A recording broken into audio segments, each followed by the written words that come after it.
Good afternoon, good morning, good evening, ladies and gentlemen, from wherever you're joining us from. My name is Ajetumobi Olumayowa. I'm a director at Financial Inclusion Africa, and you're welcome to today's episode of our podcast. The podcast today is going to be on micro pension services, and we're going to have Mr. Tunji Andrews, who is going to be the guest for today. The moderator for today is Miss Uso Onumono. I guess I got that right. She's going to be the moderator for today's event. I'll quickly introduce Uzo to you while we start the program. Uzo Onumono is a product director at Tingo Group. She's with a wealth of experience in fintech product development, API banking, and digital marketing. With over a decade of experience in the industry, Uzo has a track record of pioneering innovative projects that leverage technology to create value for customers.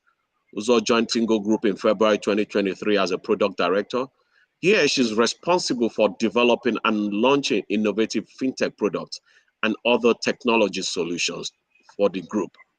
Our ability to identify emerging trends in the industry and translate them into actionable product roadmaps, think strategically, and execute tactically, as well as our experience in product management, product marketing, and technology, especially in fintech, edtech, and martech, has been instrumental in driving Tingo Group's strategy as a leading Africa agri-tech company.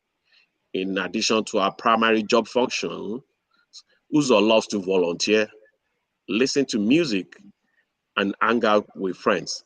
And I can say also moderating programs like this. Thank you, Miss Uzo, for joining us today. You're welcome. The floor and the stage is yours. Thank you. Thank you very much. Thank you very much. Welcome everyone to today's podcast. Today we have Mr. Tunji. Hello, Mr. Tunji Andrews. How are you? Hi. Thanks for having me. So just a brief introduction, and then we give the floor to Mr. Tunji to tell us a little bit more of what he's been up to lately.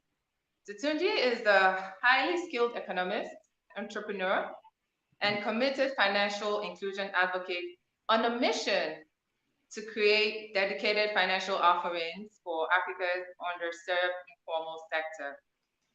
As an economist, he has over 10 years of experience in public and private sector roles across West Africa.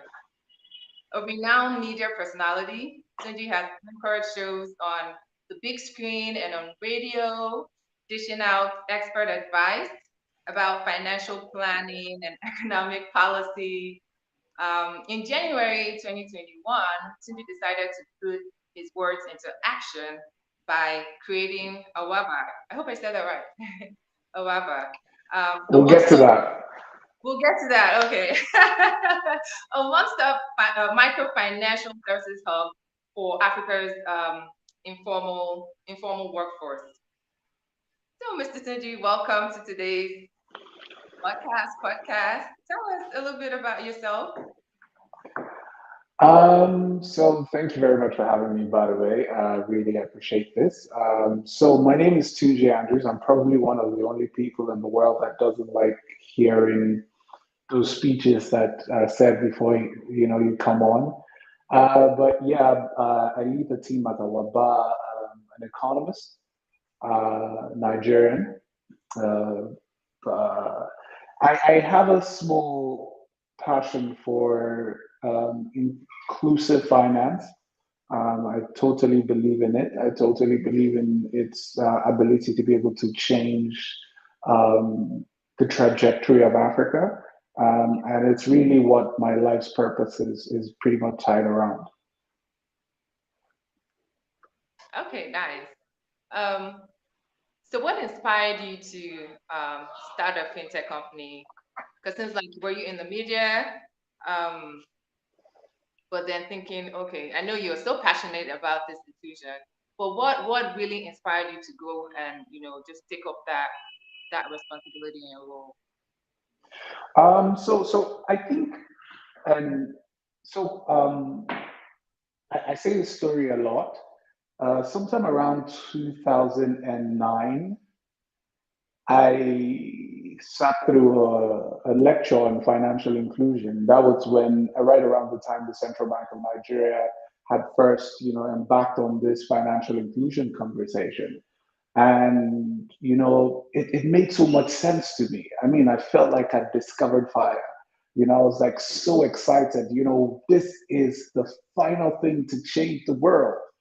And I found myself, trying to educate everyone, pretty much like the way a religious person would want to spread the good news of the gospel. So I wanted to Right. spread the good news of the gospel of financial inclusion. Um, but after about a decade of doing it, I kind of felt I wasn't doing enough. I felt, and this is a decade of going on radio, TV, Right. web. I mean, it was a decade of active work. I felt like I'd not scratched the surface. And I Hmm. was really concerned about the vulnerability of the average Nigerian, especially Right. because right before that time, COVID had just hit.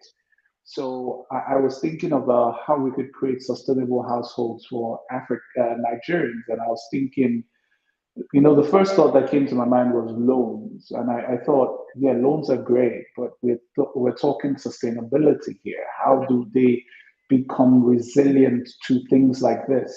And the micro pensions system had been around for over a year at the time.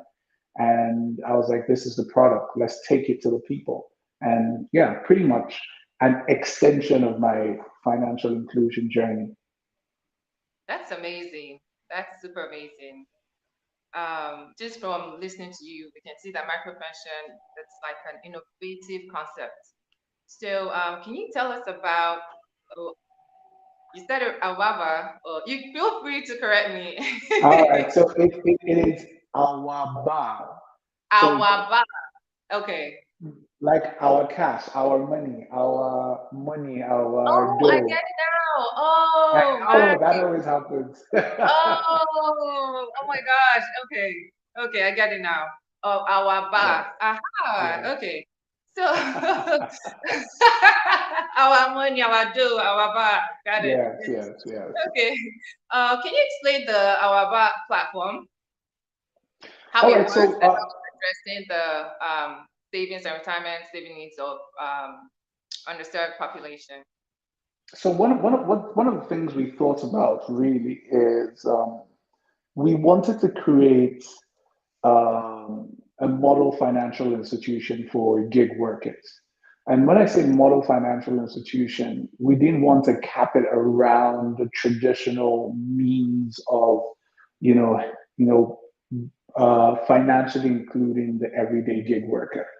So while microfinance bank and loan providers are coming at it from one angle, we felt the angle that was not properly covered was from the other angle that was Right. providing cover, sustainability. So Yeah. what we have done effectively is that we've created a platform where with just 2,000 naira a month, gig workers and their employers who want to give them employee benefits can be able to give them micro pension savings, health insurance, life insurance, and accident cover for 2,000 naira a month. Amazing. Um, we feel that it is the first step towards actually creating that very elusive safety net that most Africans do not have.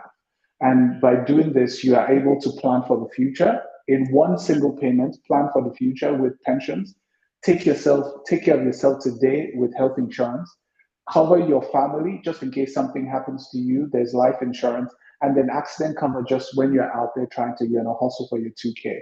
And the Right. platform is one where we are able to, you can sign up for yourself, but if you're an employer, also you can sign up for your gig workers through the platform and get them covered. So it's that all-encompassing platform that allows gig workers themselves, but more importantly, their employers sign up for them.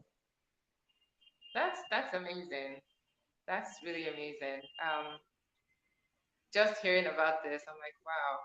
And so I'm sure once they hear that our bar, they're still, they're motivated and they're like, oh yes, let's get. Yes, So the yes. tech industry is evolving. how does our bar stay ahead of the curve and continue to innovate in this dynamic area? I'd say this. We have always been the company that innovates from the perspective of the customer. Customer, yeah. So if a customer speaks to me and tells me this is pain point, I then go and look for the technology solution to that pain point. Right. I am unlikely to follow the trends. Mm-hmm. Generally because my customer doesn't follow the trends. Right. My They customer what they doesn't want. use certain.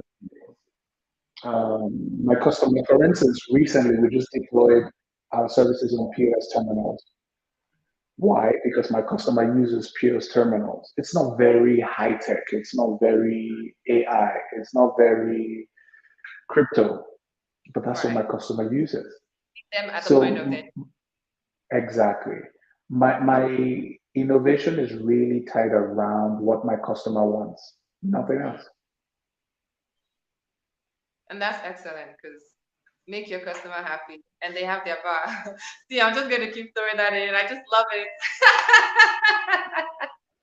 So, there are regulatory challenges, right? And very common in financial services, especially in Africa and Nigeria, to be specific. So, how has Alaba managed to navigate these regulatory complexities and provide accessible pension schemes or solutions to a broader audience? So I think the thing is to understand with me is that I'm traditional capital market, traditional financial market. I don't have the tech bro need to break things and ask questions later. I don't have it.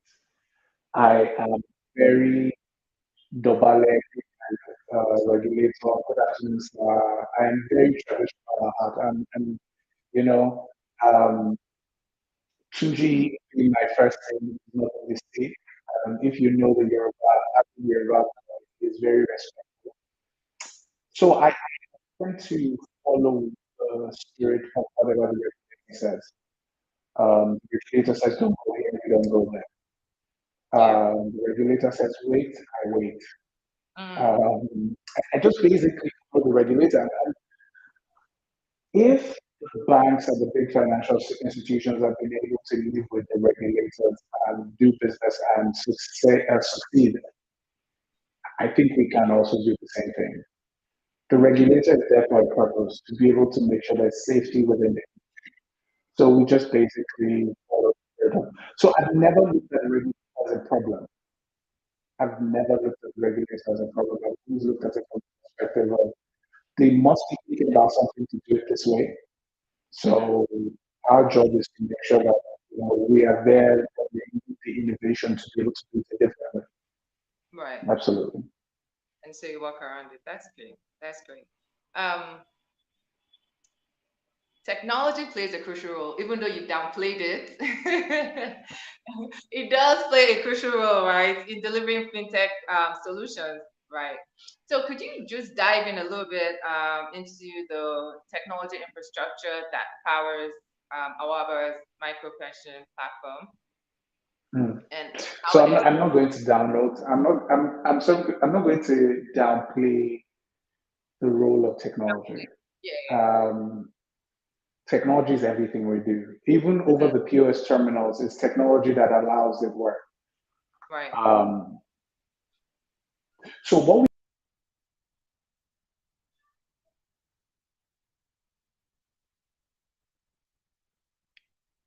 Okay, I think we've lost connection. Let's see.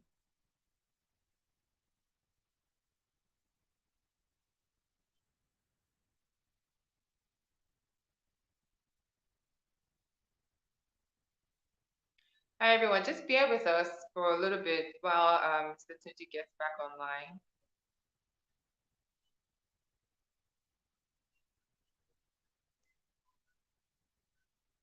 Just give us a couple of minutes. have you back. Okay.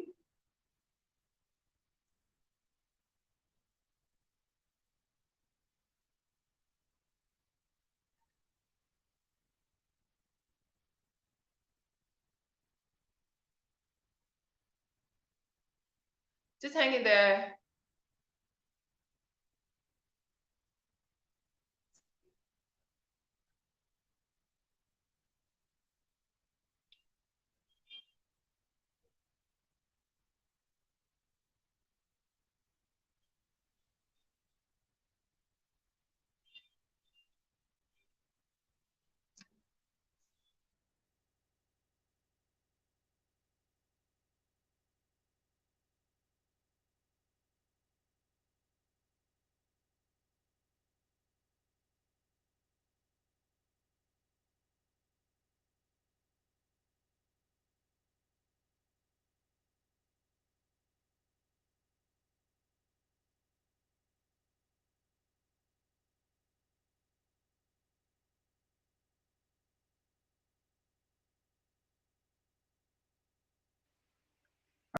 I apologize.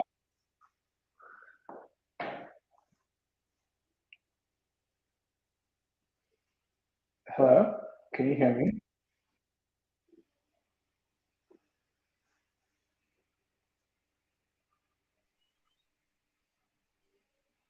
Can you hear me?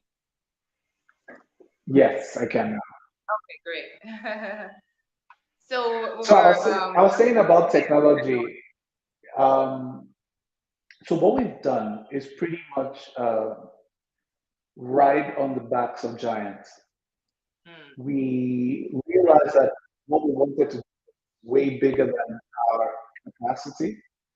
So instead of trying to do it all over again, so what we did was we worked with big financial institutions, put a thin layer of code on top of their infrastructure, and we're able to ride on that infrastructure. What we then do is that we lead the innovation, we lead the conversations, and direct how the technology should be. But in terms of the infrastructure, we're working with the biggest and best in the industry, just because we know that our customers need and they deserve the very best. right. But since we can't provide it ourselves right now, we would like to give them the very best. So how can we do that? The best of both worlds is to work with the big partners to be able to do that while we're building our own infrastructure. Very expensive to build, by the way. Yeah, I can imagine. Um, and also just ensuring that you have the right partners that understand your vision. Yeah, Absolutely. one step at a time, and eventually you'll get there. So, many underserved population do not really have connectivity, right? They might not have regular access to the internet. So, how does our bar address this connectivity issue to ensure that it gets to them and they can benefit from your services? Like I said earlier, it's the biggest thing about our technology, really. It is in that being able to think about the customer from the perspective of who the customer is and where the customer comes from. So a lot of the technology provisions that we have today, or at least the conversations, are mobile based. So either an app on Google Play Store or Apple Store, and that's fantastic. Actually, that works. But if you are trying to reach Mama Risi in Right. Idumota market, or you are trying to reach Mama Mika in um, Aba market, for instance, or somebody in the north, Mhm. that might not be your primary mode of being able to reach them, right? So there are three things we've done. First of all is we got across to the USSD so our customers can reach us and use all our services on USSD platforms. We see that this is great. This looks very tech, but our customers are still not using it as we thought they would use it because this is Nigeria and nuance of Nigeria must be respected. What is that one platform that every person is using, or the two platforms? POS terminals, ATMs. What you can do and what we're trying to make sure is available is that we want you to be able to go to an ATM machine or a POS terminal, no matter who the POS terminal holder is, and you say, I want to pay for Valiba or I want to pay on Pen, I want to pay for PenPay, it will be enabled on their POS or the ATM. And I'm not saying pay into the account. I'm saying full infrastructure that would be on your mobile phone is resident on that POS terminal. So you click PenPay on the POS terminal, you do the validation of your pension identification number, then you go and pay on the POS terminal. Everything done on the POS terminal. And that is the thinking we have. So when we're trying to reach the underserved communities, we realize that this is critical. So when we go to speak to them, we tell them, you know that guy over there with the POS, you know him very well. Just go to him and tell him you want to pay for this, and he will sort it out for you. That's amazing. Have you gotten feedback from them on that? Absolutely. How'd you get your feedback? So the thing now is, the problem we are having now is demand. Like I said earlier, we're a very small company. So they're saying, oh, this community in Port Harcourt needs your ATMs or your POS terminals or this place and I'm like, we don't have all the money now. Calm down, we're coming. so it's the challenge now is demand. It's really demand. So because it's solving a critical need and meeting the people at the point of their need. Yeah. So I mean, it just speaks to the heart of what we're doing, and I hope that before the end of the year we can have our services everywhere, and we're working really hard. We've had today alone, we've had 2 or 3 meetings on how we can spread it into different places. Right. But yes, that is our job right now, to just make sure that it reaches every single person everywhere. Awesome. So are you is this just in Lagos or is across Nigeria? So right now, physically, we're in Lagos, Ibadan, Kwara, we're in Abuja. Okay. These are the physical points. But now we're also spreading POSs and ATMs across Nigeria. Before the end of this year, we will have 1 million physical touch points across the country.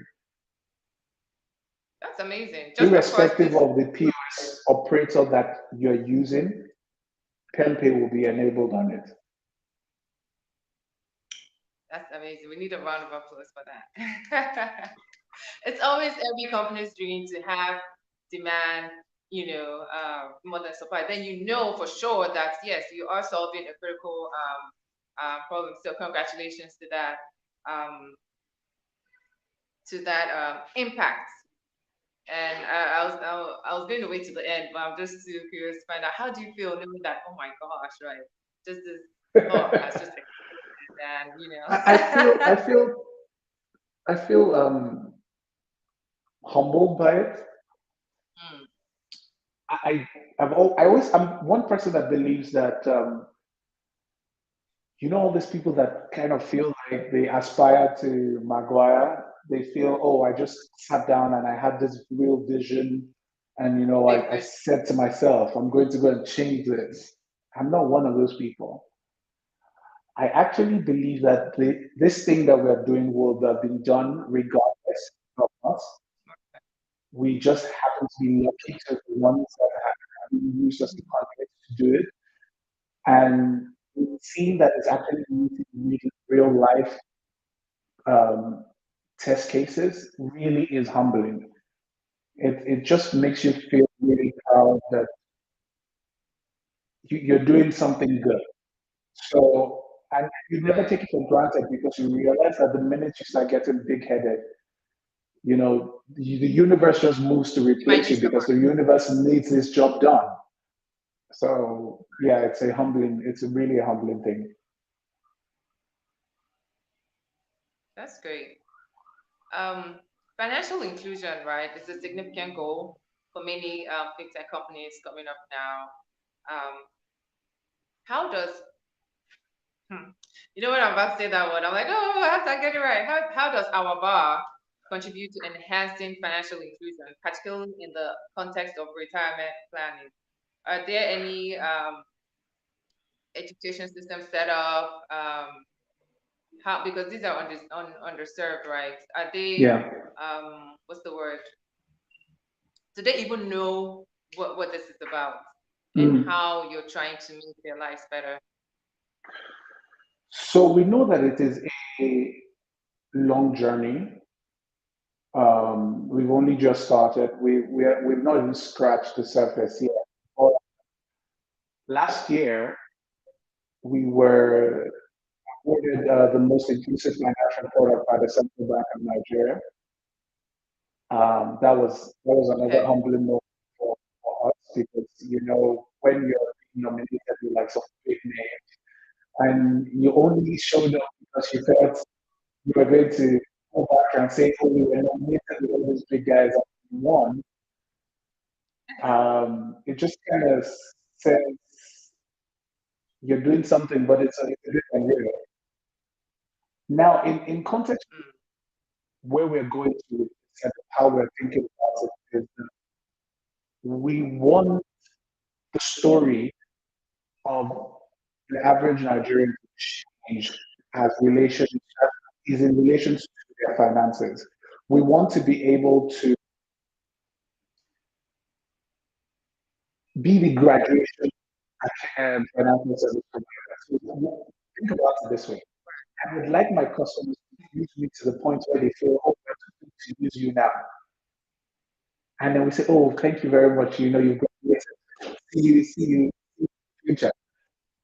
That is our goal. We want to be that stepping stone financial institution for people where they can say, okay, we've gotten leverage for our small income we have, and now we are big enough to do big business with our guy.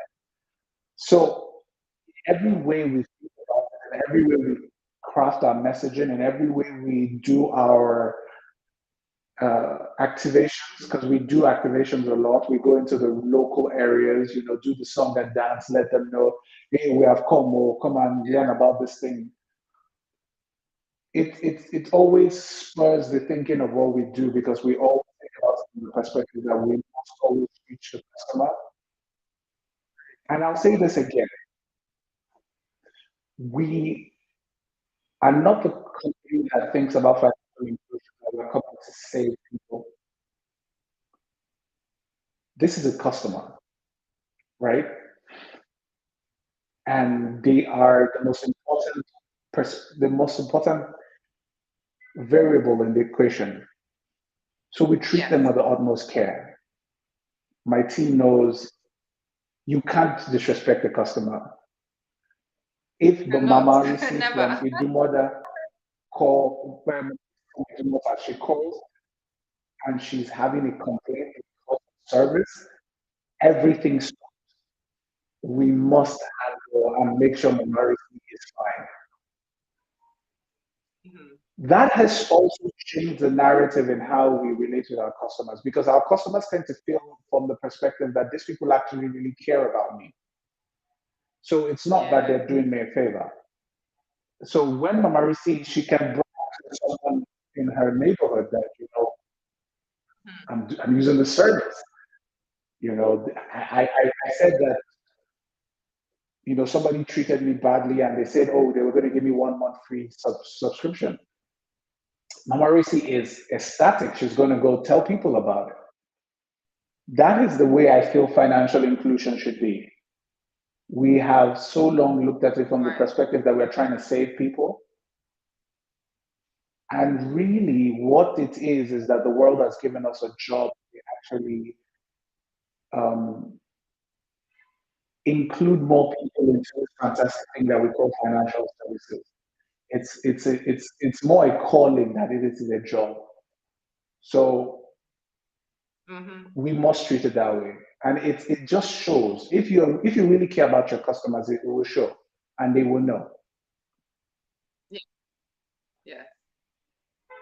we keep telling people it's not sell, sell, sell, but teach, teach, teach. Let them know all the benefits before you even start saying, "Oh, you must buy now, now, now." Absolutely, absolutely. Very, very. That just to piggyback of that.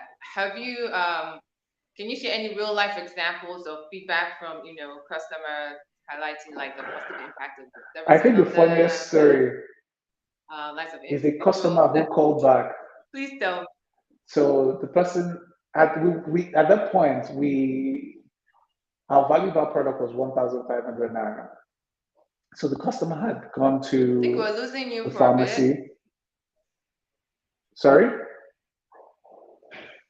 We lost you for a bit. Oh, okay, okay. Can you hear me now? Yeah, So the I can. customer was went to the hospital to a pharmacy to get treatment, and then they give the person drugs, right? And the person had only paid 1,500 naira for cover for 1 month. And then the simple conversation was the customer calls and it's like, I got cover. They even gave me bottled water. But are you sure you people are making money? And that's I explained to the customer that is how insurance works. Yes, we're making money. Because the guy was concerned because he's looking at the drugs in his hands and he knows that this is more than 1,500. And he's like, wait, I really paid 1.5. So that in itself is one of those experiences you get and you feel really, really overwhelmed with joy, knowing that the customer has gotten over beyond their expectations and they will go to their local communities and talk about it. So that is one of those experiences. I tell that story and it's a very funny one, but I'm not sure the guy believes we know what we're doing because he feels like these guys cannot be making money. They cannot be. They care too much. They're like, this is not normal. So Absolutely. just from this example that you shared, I can see that that trust is there. Um, for them to even have that kind of question, I'm sure it's not just that particular customer. Other customers are like, oh wow, this is such an amazing product. How and it's changing lives. How are they really making money? I think every entrepreneur, every founder, you know, to have their customers feel that way. No, seriously. So I think the next question was just how do you educate and empower them? But I think you shared a bit on that, or do you still have more to touch on?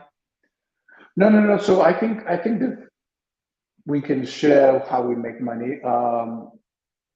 So it's a secret sauce. It's the way we have mixed the service together to make sure that customers get the very best in offer. So I'll tell you something that we've learned, and it's a thing I can possibly share with everybody. So if you and I were to buy insurance cover, right, from the same provider,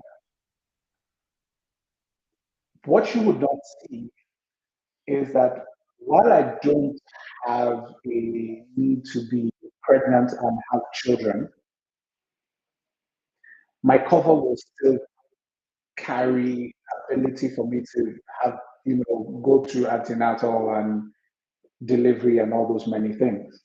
So it takes up space within my total package cover.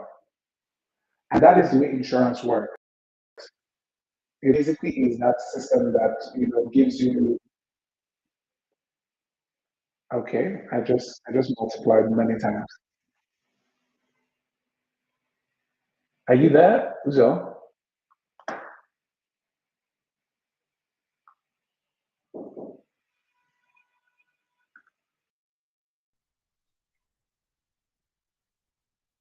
Uh-oh. Can you hear me now? Yes, I can hear you. Okay. So we lost All you. right. I think I was asking about I was The secret asking you sauce. tell I was us telling you about how the a little secret bit sauce. more. Yeah, the secret sauce. But we didn't So catch yeah, that. I I think we was just lost talking you. to the point where what we did was we just removed everything that we felt wasn't necessary to the customer, and we gave the customer exactly what they wanted. And in that way, we're able to get the very best prices. Our algorithms also help us to be able to pick the very best providers within the customer's environment so that we can be able to, um, save a little bit of cost here and there in terms of pricing. But ultimately, it is pretty much how we have set up our system to be able to make sure that the customer gets the very best, but we also get the very best in Hmm. pricing. Right. So how has collaborative partnership helped in driving that? Collaborative partnership is everything we do. I tell my team that instead of looking at what we do or who we are from the perspective of a Bank of America, pretty much look at us as a MasterCard or a Visa. So while a Bank of America would be competing with other banks, Visa and MasterCard is thinking collaboration with everybody. And that is what we are. So we are Yep. collaborating with every financial service provider that is possible. Our doors are always open. Today, we had another collaborative conversation. We're going to be having many more. The reason why we've been able to spread as much as we have is because of collaborations. The reasons why we even exist in the market is because of collaborations. It is watch word in our minds. As a matter of fact, we do not even mind to have our partners white label our products. So while we have Valuable at 10Pay, if you want to white label it and call it Uzo Pay or Uzo Bar, we don't care. If you get, we don't care. Like, if for some reason you want to Oh, make also it, dope. you know, exactly. If you want to also make it value by Uzo, we are also open to it. We're just that company that we're 110% into collaboration. And we think down the line, we might not even be so customer facing as we are right now. We will just be dealing with our partners who will sell our products to their customers. That's amazing. Do you have any affiliate package at the moment, or something that it's in the works?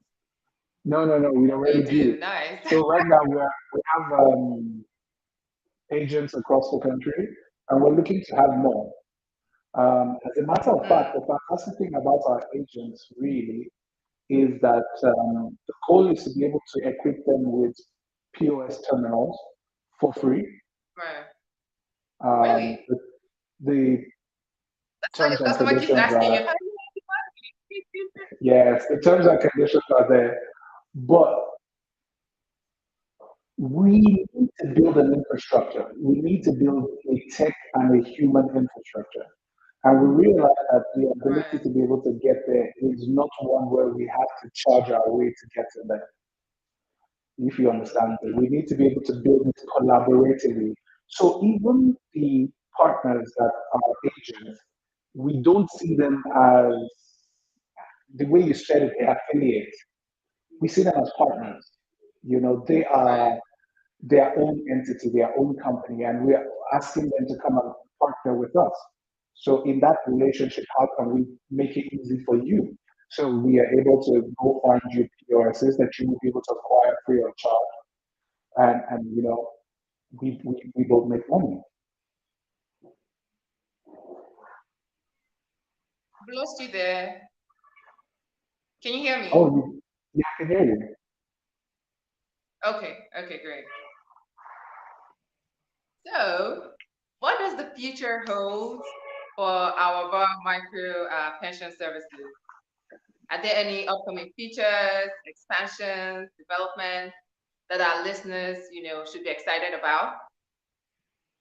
So the starting point for us, and I really need to, I say this to a lot of people, We might have started out from the perspective of pension, but our goal is to be the model financial institution for gig workers by the end of the decade.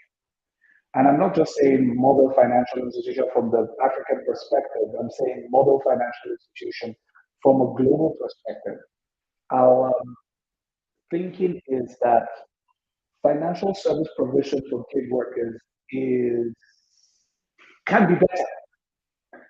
We feel it can be Right. better.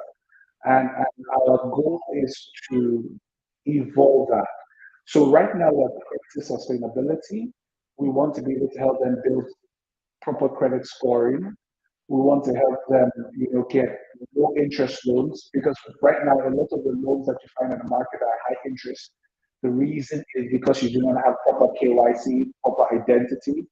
If we start from helping you create sustainability, you already have a credit score, you have data, we're able to use that to credit score you to give you low interest loans. When also thinking about mass housing, those kind of things, to be able to have them have, very small ticket, housing for mass housing perspectives. Okay. The considerations are wide, but think about it from the big multi-facing banking giants that you think about around the world.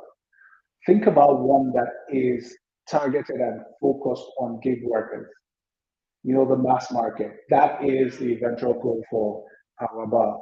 And we're pretty much on the way to it. I think we're close to hitting our first significant milestone, but yeah, we've started. That is superb. That's amazing. I like the mass housing aspect of that. So you're actually going deep and actually meeting every single needs of these other served markets. That's great. I guess this region, you take it one step at a time. You're going to talk about that. So fintech is a global phenomenon. Are there plans to are there plans for our bar to expand outside of its current geographical focus? So outside of The, Africa. the problem you've asked is not the problem we're solving is not a Nigerian problem. It's not even an African problem. It exists across the world. Gig worker benefits, gig workers being underserved by the financial services industry as a whole. So first of all, we look to be able to spread across Africa because it's our primary constituency, it's our primary, you know, focus. But then there is a need to be able to spread to other parts of the world where there is a gaping need for what we're doing. And we have seen those places, we've identified them. Places in Europe, places in Asia. We have seen those spots that require a product like ours. But like I said, one step at a Yeah. time. We would not expand for the need to expand or for just to be able to say we've expanded. But when we reach any new market, it will be clear that we have come to not only play, but also change the lives of the customers in those jurisdictions.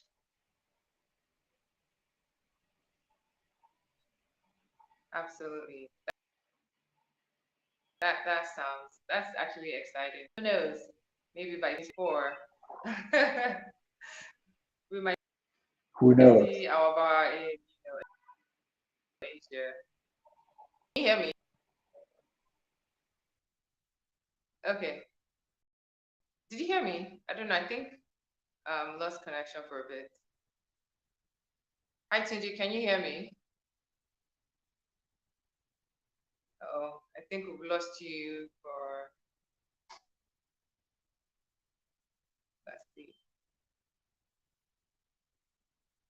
So just give us a moment. I think we've lost.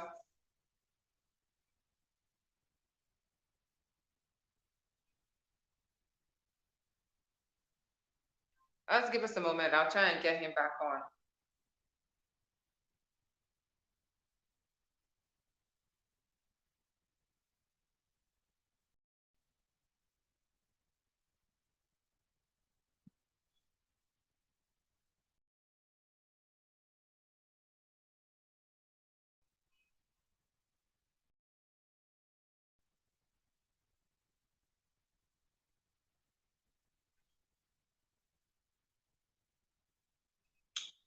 Okay, sure, he's trying to get back in.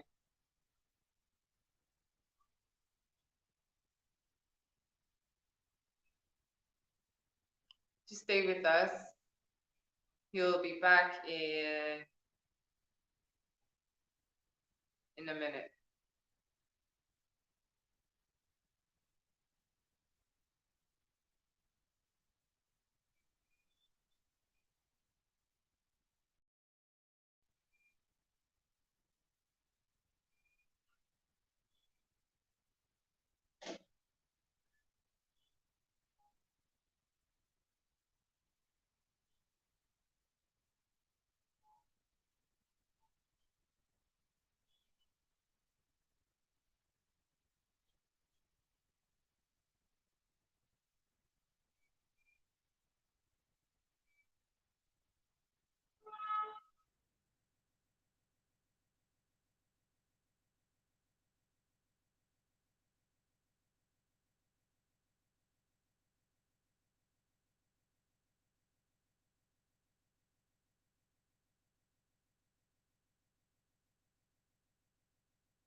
So sorry.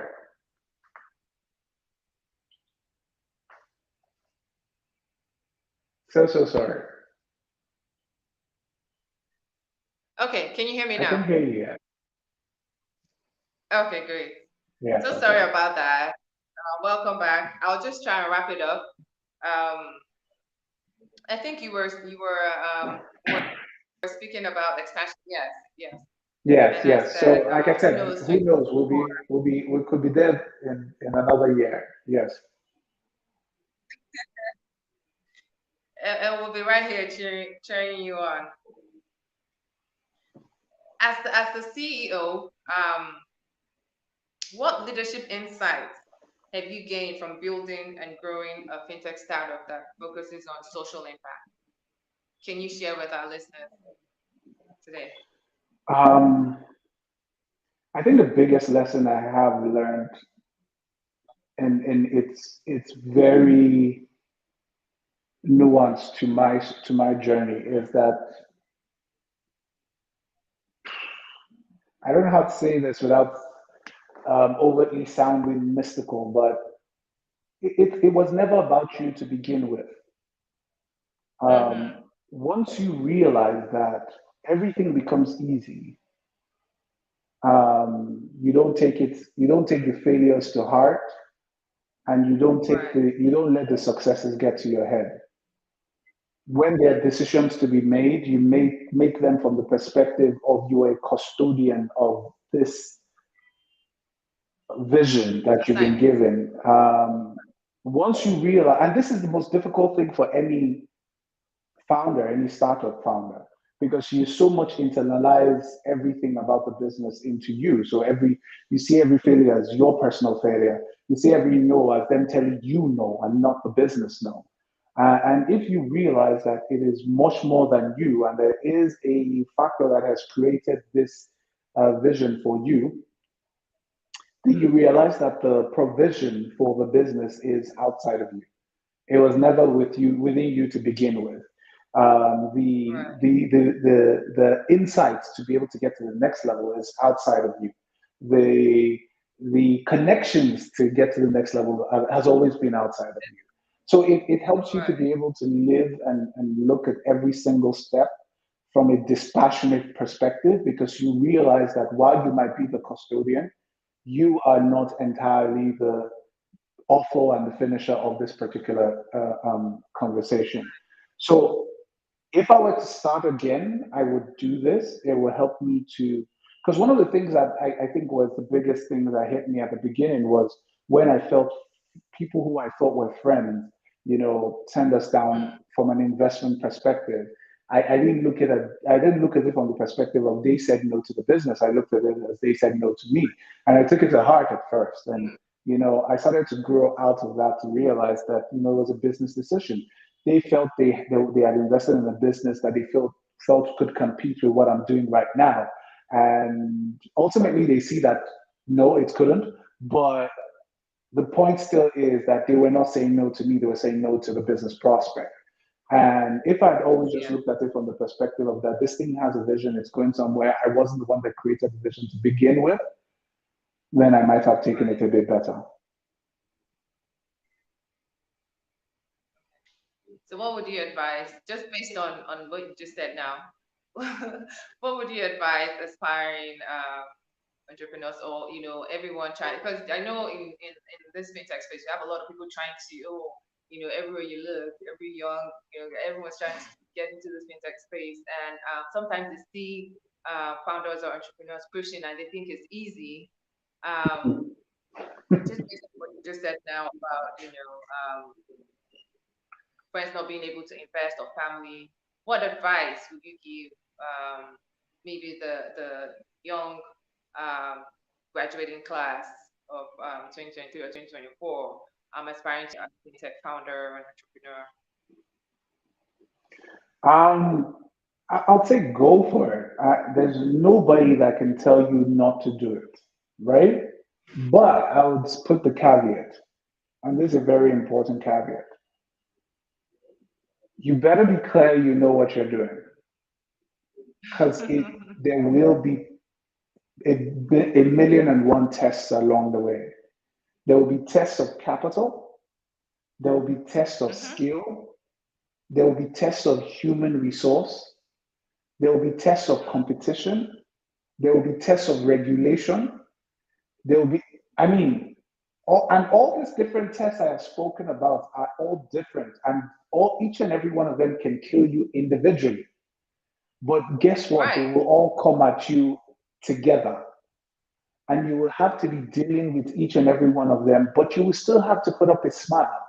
You will still have to take right, interviews. You will still have to, motivate your team when you feel like dying. You'll still have to tell them, let's go. We're going to go again. And if you are not completely sure that you know what you're doing and you need to be here, then you would either, go into depression, or you would just plain out crumble.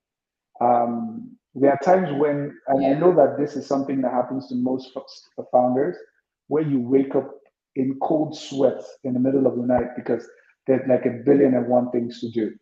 And half of, maybe 70% of those billion things are completely outside your control. If it was in your control and it was that you just didn't have time to do it, it's a different thing. It's 70% of things it's that you different. Yeah, cannot do anything about. So, and that think is about. that is where you just need to be sure that you're actually doing this for the right reasons and not just trying to be another tech bro. Hmm. Yeah, so it's not about the glam, but actually the work, and Absolutely. you have to be passionate. If not, at the first, voila, they'll just run away. Okay. Yeah, because they see from outside, oh yes, I'm going for this conference, I'm here, I'm getting this investment, blah blah blah. They don't know that there are other, things. one I'm thing I can assure smiling, you, one thing hi, I can but assure you, one thing I can assure you is that at every one of those conferences, every single founder is carrying a ton of weight on their shoulders. Every single one of them. Now, this is the business issues. Then imagine life's issues, because life also has its own issues that you're dealing with, family, friends, health, all kinds of things in your own personal yeah, life that is outside the business. So every one of them is dealing with, and it's only when we sit with ourselves behind closed doors that we actually open up to ourselves and we're like, yo, it's hard out there, and we're able to tell ourselves the truth. So honestly, It is out if you're there. not doing it for the right reasons, But we're pushing. please don't do it.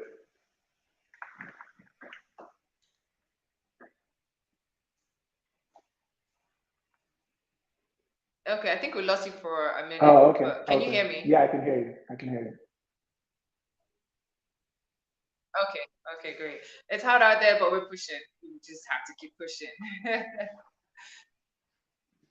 To wrap it up, can you share how our listeners can learn more about our bar, micro pension services, and potentially get involved or utilize your services, or share with their neighbors, or, family?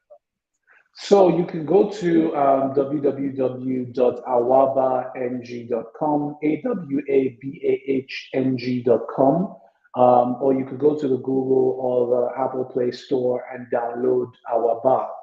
The app is available there. All the information you will need about using our services are available on those platforms. Thank you very much. Do you have anything else to tell our listeners before we call it a day? I want to say, and I think there might be a few founders that are listening that or aspiring founders that might be on in on this. And I just want to say from the perspective of um, trying to pursue an entrepreneurial activity, it's hard regardless, but it's easy. No, it's not easier. It's slightly better when you're clear about the vision. When you're clear about the vision, it's slightly better, not easier in any way. It's slightly better because at least you know why you're going through the pain. There will be a lot of pain. There will be a lot of heartaches. And this is the problem with it. There are going to be very high highs, right, and very Right. low And lows. low lows. There will be those highs that you feel like you're floating in the clouds, and there will be those lows where you'll be borderline depression. So a proper Mm. clear vision helps you get through those periods and helps you know clearly in your mind why you're actually going through this.